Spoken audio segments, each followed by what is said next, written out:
Flying अफसर निर्मलजीत सिंह सेखों की अमर कहानी।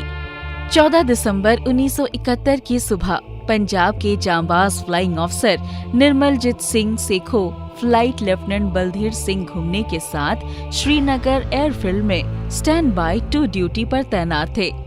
इस ड्यूटी की विशेषता थी कि किसी भी समय आदेश होने पर 2 मिनट के अंदर हवाई जहाज पर पहुंचकर अपनी ड्यूटी संभालनी होती है।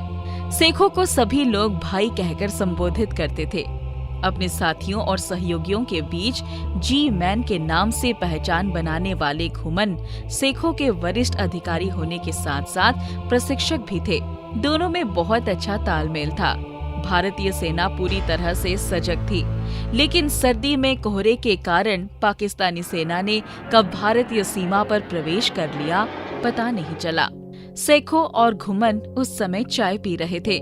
कश्मीर घाटी में कोई रडार भी नहीं था और इंडियन एयरफोर्स आने वाले खतरे के लिए ऊंचाई पर लगी पोस्टों द्वारा चेतावनी पर ही निर्भर था। पाकिस्तान एयरफोर्स के फौजियों के आखिरकार श्रीनगर से कुछ किलोमीटर दूर एक इंडियन एयरफोर्स निरीक्षण पोस्ट द्वारा देखा गया और उन्होंने तुरंत एयरबेस को चेतावनी भरी सूचना दे दी। सर देखिए, निरीक्षण पोस्ट की तरफ से सिग्नल आ रहा है। दुश्मन के जहाज हमारी सीमा में आ गए हैं। कम ऑन फ्रिक, चाय फेंक दो, जेट पर चढ़कर पोजीशंस ले लो। उसी समय जी मैन घुमन और भाई सेखों ने तुरंत अपने विमानों को निकाला और उड़ान भरने की परमिशन लेने के लिए एयर ट्रैफिक कंट्रोल यानी ATC से संपर्क करने की कोशिश करने लगे, लेकिन रेडियो नेटवर्क की समस्या के कारण वे संपर्क नहीं कर सके। उन्होंने अपना निर्णय स्वयं लिया। घुमन ने तुरंत उड़ान भरी और उसी समय रनवे पर 2 बॉम्ब विस्फोट हुए। दुश्मन ने हमला शुरू कर दिया था। घुमन अपना जेट लेकर आगे निकल गए। जब शेखों ने उड़ान भरी तो उन्होंने देखा कि 2 दुश्मन के सेवर जेट दूसरे रनवे पर हमला करने के लिए बढ़ रहे हैं। उन्होंने झट से अपने जेट को मोड़कर उनका पीछा किया। खतरा बड़ा था, लेकिन देश की सुरक्षा के सामने भाई सेखों वो खतरा लेने से जरा भी नहीं हिचके और आगे बढ़ते चले गए। जब दुश्मन के फ्लाइंग अफसर ने देखा कि एक भारतीय जेट उनके सेवर जेट का पीछा कर रहा है, तो वे अपनी जान बचाने के लिए पानी में कूदने की तैयारी करने लगे। वे मुकाबला से भाग रहे थे, लेकिन सेखों ने मोर्चा लेने के लिए कमर कस ली थी। शेखों ने दुश्मन पर गोलियां बरसाना शुरू कर दिया। मैदाने जंग में हो, मुकाबला करो। भाग क्यों रहे हो कायरों? मैं तो अकेला हूँ, तुम 2 हो, फिर भी डर गए। सेखों अकेले दम पर उन 2 सेवर जेट से लड़ रहे थे कि उनके पीछे और 2 पाकिस्तानी सेवर जेट आ गए। अब इंडियन एयरफोर्स का एक जेट था जो 4 पाकिस्तानी सेवर जेट से डटकर मुकाबला कर रहा था। सेखों के प्रशिक्षक घुमन से भी उनका संपर्क टूट गया था, इसलिए वे भी उनकी मदद के लिए नहीं आ सके। अब सेखों के पास उनका अपना साहस और विश्वास ही था, जिसके बल पर वो अकेले 4 सेवर जेट से मुकाबला कर रहे थे।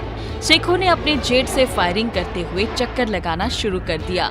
तभी रेडियो संचार व्यवस्था से निर्मलजीत सिंह सेखों की आवाज सुनाई पड़ी। मैं 2 सेवर जेट जहाजों के पीछे हूँ, फायरिंग कर रहा हूँ।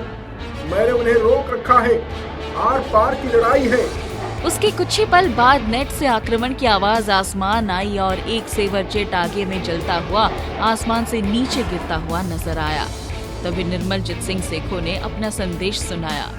एक सेवर जेट को मैंने निशाना बना लिया है, अब दूसरी की बारी है। मैं जानता हूँ कि नतीजा कुछ भी हो सकता है, लेकिन अब तो मरने या मारने की तैयारी है। सेखों का जेट विमान कलाबाजियां दिखा रहा था, दुश्मन का दिल दहला रहा था। आकाश में धुआं ही धुआं फैल गया था। इसके बाद नेट से एक और धमाका हुआ, जिसके साथ दुश्मन के सेवर जेट के नष्ट होने की आवाज भी आई। शेखों का निशाना फिर लगा और एक बड़े धमाके के साथ दूसरा सेवर जेट भी ढेर हो गया। कुछ देर की शांति छा गई। उसके बाद फ्लाइंग ऑफिसर निर्मलजीत सिंह सेखों का संदेश सुना गया। मैंने आधी लड़ाई जीत ली है। मैं भी दुश्मन के निशाने पर हूँ और मेरा भी निशाना दुश्मन ही है। दोस्तों, ये आखिरी विदाई भी हो सकती है। घुमन सर, अब मोर्चा संभालने की बारी आपकी है। यदि मुझे कुछ हो जाए तो आप जंग जारी रखना। इसके बाद एक जोर का धमाका हुआ और सेखों की संदेश की आवाज बंद हो गई। भारत माँ के लिए अपनी जान हथेली पर रखकर लड़ने वाला परमवीर साहसी सेखो शहीद हो गया था। अपनी बहादुरी, जिंदा दिली, साहस और दृढ़ता के लिए मशहूर सेखो ने अंत में दुश्मन से डटकर मोर्चा लिया था। उसने दुश्मन के हौसले पस्त कर दिया था। पीछे हटना और डरना उसने सीखा ही नहीं था। रुकना उसके खून में ही नहीं था। ऐसे वीर कभी मरते नहीं, हमेशा के लिए अमर हो जाते हैं। मरणोपरांत निर्मलजीत सिंह सेखो को परमवीर चक्र से सम्मानित किया गया, जिसे उसके पिता और धर्मपत्नी ने लिया। ये इंडियन एयरफोर्स के इतिहास में पहला जांबाज फ्लाइंग ऑफिसर था जिसे परमवीर चक्र मिला था। जय हिंद, जय जवान।